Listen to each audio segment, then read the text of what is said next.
श्रावण मास चल रहा है, तो कोई ऐसा कोई भक्ति गीत भी कुछ करनी है? बिल्कुल बिल्कुल। अभी हमारा महादेव का सुरेश भोसले जी ने उसे गाया है। बहुत जल्द इस गाने की, बस इसकी शूटिंग के बाद वही शूटिंग में करने जा रहा हूँ, और बड़ी बढ़िया शूटिंग करेंगे हम लोग यहीं मड में ही, और उसको रिलीज़ करेंगे। और गणपति बप्पा का बहुत शानदार गाना है जी। सर तिवारी, और अगर हम ब्लैक एंड व्हाइट एरा की बात करें बॉलीवुड का, एक वो फेस था कि 70s 80s जब कलर फिल्में आई, 90s एक अलग दौर था जब उसका अपना एक फ्लेवर है, उस समय के गाने बने जी, मिलेनियर मतलब 2000 के आसपास। आज जो सैयारा टाइप जो जेंजीज के लिए बन रहे हैं, अगर 4-5 फेसेज में अगर हम बॉलीवुड को डिवाइड करें तो लव स्टोरीज हमेशा से बनती रही है। प्यार को हर टाइप के डायरेक्टर ने हर फेस में रीडिफाइन करने की कोशिश की। बिल्कुल बिल्कुल। जो अभी तक मुझे समझ में आ रहा था कि आप मुकेश और रफ़ी जी को भी उतना ही वो कर रहे थे जितना आप जेंजी की बात कर रहे हैं जी। आप एग्जैक्टली आपकी इंडिविजुअलिटी अगर हम बात करें तो आप कौन से फेस को बिलोंग करते हैं? एज वाइज नहीं, बट हाँ, आपने बड़ा प्यारा सा सवाल किया है।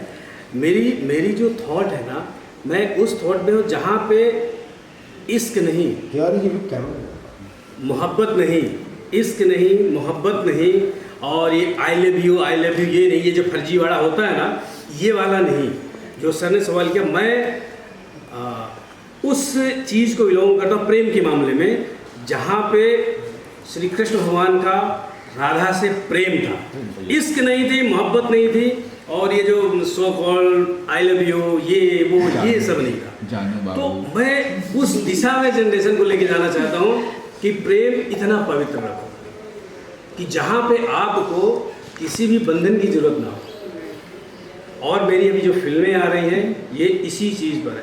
अगर आपको देखिए ना, आप घर में एक जानवर रखते हैं, उससे भी आपको कितना प्रेम होता है, और उसको जरा तकलीफ हो जाती है, कहीं कभी कोई हादसा होता है, देखिए ना आपका दिल में आंसू आ जाते हैं। इसका मतलब जरूरी नहीं कि आपने उससे शादी की है, पर तकलीफ अपनों जैसा होती है। तो मैं चाह रहा हूँ कि हमारी जो जनरेशन है ना, तो प्रेम को समझे, प्रेम की अभिव्यक्ति को समझे, प्रेम की पीड़ा को समझे, ना कि ये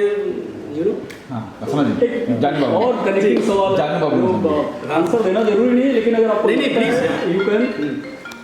पहले भी प्यार को बोलते थे, प्यार का मतलब अगर प्यार हुआ तो शादी के लिए उनका नेक्स्ट स्टेप शादी होती थी। बट आज के प्यार का मतलब एक लिविंग जैसे कॉन्सेप्ट जो चल रहे हैं कि प्यार हो गया तो हमें साथ रहने में बिलीव करते हैं, ना कि शादी करने में। ये क्योंकि मैंने इतनी सारी स्टोरीज की हैं, आपका क्या मानना है कि विच इज़ बेटर, लाइक आज के जो जेंजी कर रहे हैं और जो पहले क्या आज भी होते हैं? जी बिल्कुल, आप सही कह रहे हैं।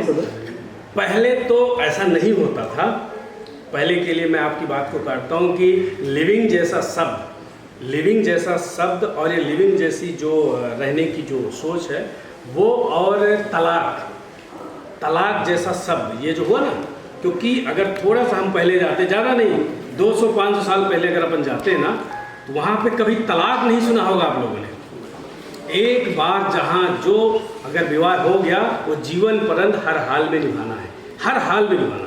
तो आज की जो ये मतलब जो आपका क्वेश्चन है कि लिविंग, मैं एक्चुअली में लिविंग जैसे शब्द का मतलब डर से इसे बोलते हैं, कितना बोलूं कि बिल्कुल एकदम भयंकर तरीके से विरोध करता हूँ। और लिविंग वाले रिश्ते को बिल्कुल एकदम मैं समझता हूँ कि बहुत ही बेकार। अब ऐसे कोई शब्द मैं नहीं यूज़ करना चाहता कि अगर कोई ये सोचे लिविंग मतलब शादी नहीं करना, हमें लिविंग रहना, इट मीन्स जो है ना कहीं किसी के जीवन से मजाक हो रहा है। उस मजाक में हो सकता है कभी लड़का भी परेशान हो जाए, कभी लड़की भी परेशान हो जाए। तो लिविंग जैसा कभी होने, भले मैं जानता हूँ सुप्रीम कोर्ट ने भी कहीं ना कहीं उनकी परमिशन दी हुई है, या सुप्रीम कोर्ट का कुछ जजमेंट भी है, ऐसा कुछ भी है, बट मैं अब उनके ऊपर तो नहीं हूँ। सुप्रीम कोर्ट अपनी जगह है, उनको ऑर्डर तो सीधी सी बात है। लेकिन अगर मेरे से इंडिविजुअली पूछा गया है और मेरा जो थॉट है या मेरी जो ओपिनियन है वो यही है कि लिविंग जैसी कोई चीज़ नहीं होनी चाहिए समाज में, तलाक जैसा कोई रूल नहीं होना चाहिए। अगर आपने विवाह किया है, आपने 7 फेरे लिए हैं, तो 7 जन्म ना सही 1 जन्म हर हाल में निभाइए, चाहे दुख हो, सुख हो, लड़ाई हो, झगड़ा हो, किसी भी हाल में। और अगर दोनों प्राणी चाहे, अगर एक थोड़ा सा किसी का ईगो झेल ले, या तो दूसरे जैसा हो जाए या दूसरा उसके जैसे हो जाए, किसी तलाक की आवश्यकता नहीं है। तो मेरा थोड़ा कुछ ऐसा। बॉलीवुड कितना जिम्मेदार है इसके लिए आज की जनरेशन को ये कॉन्सेप्ट देने के लिए, क्योंकि बहुत केसेस बढ़ रही हैं ये लिविंग प्यार तो करते हैं, बोलते प्यार तो कर रहा हूँ ना। बॉलीवुड बहुत जिम्मेदार है। और आप लोग एक चीज़ समझिए कि बॉलीवुड में कुछ ऐसे लोग भी हैं जो बहुत ही गंदा, घटिया और कचरा सब्जेक्ट बनाते हैं। और हालांकि मैं अभी आपको जैसे काफ़ी चीज़ों में बता दूँ, आप बहुत बड़े निर्माता हैं, जैसे आपने आमिर खान साहब को देखा होगा, आप सब लोग जानते होंगे। मुझे उनकी फिल्मों से हमेशा मतलब बड़ी बेतुकी सी जो है ना, बहुत बड़े उन्हें परफेक्शनिस्ट कहा जाता है। मैं ऑफिशियल स्टेटमेंट दे रहा हूँ, आपको जहाँ चलाना चला दीजिए, मुझे फ़र्क नहीं पड़ता। लेकिन मैंने हमेशा फिल्मों में एक चीज़ देखा है, पीके देखिए, पीके में उनको सिर्फ एक ब्राह्मण साधु ही मिलता है रॉन्ग नंबर के लिए। मैं ये कहता हूँ ठीक है, किस मजहब में, किस समाज में फेक लोग नहीं है बताइए जरा। तो सिर्फ इसी को क्यों टारगेट किया जाता है? कभी बात आएगी तो बिल्ला नंबर 786 मिलेनियम स्टार है, ठीक है। और काफ़ी ऐसी चीज़ें देखते हैं ना कि कहीं ना कहीं किसी चीज़ को, तो ये बेसिकली बड़ा कंट्रोवर्शियल स्टेटमेंट होगा, लेकिन मुझे इससे कोई परवाह नहीं है। तो ये जो लोग जिम्मेदार हैं, देखिए आमिर खान साहब बहुत बड़े निर्माता भी हैं, निर्देशक भी हैं, और अच्छे अच्छे कॉन्सेप्ट बनाए। उनके कॉन्सेप्ट बहुत फ्लॉप भी रहे हैं, कई फिल्में उनकी फ्लॉप रही हैं, ठीक है, कुछ हिट भी रही हैं, लेकिन कॉन्सेप्ट में समझिएगा कॉन्सेप्ट क्या कहना चाहते हैं। तो अब ऐसे में अब उन्होंने जब 3 शादियाँ की और ये भी स्टेटमेंट दे रहे हैं कि हम तीनों के साथ रहेंगे। अब मुझे बता दीजिए कि इतने अच्छा उनको लेके जाने के लिए हमारे देश के अच्छे लेवल के नेता वेट कर रहे हैं कि आमिर खान साहब आइए, हम वेट कर रहे हैं। तो अगर ये समाज उन्हें क्या कह रहा है, मैं कुछ नहीं कह रहा हूँ, लेकिन क्या समाज ये सही एक्सेप्ट कर रहा है? और एक चीज़ बताइए, कोई भी तो औरतें जो खड़ी हो जिन्होंने विवाह किया हो और इसके बाद वही पर्सन तीसरी औरत से, तीसरी लड़की शादी कर रहा है, वो 2 औरत, चाहे आप हजारों करोड़ रुपए उनके कदमों पर निछावर कर दीजिए, कोई औरत क्या कभी दिल से एक्सेप्ट करेगी ये चीज़?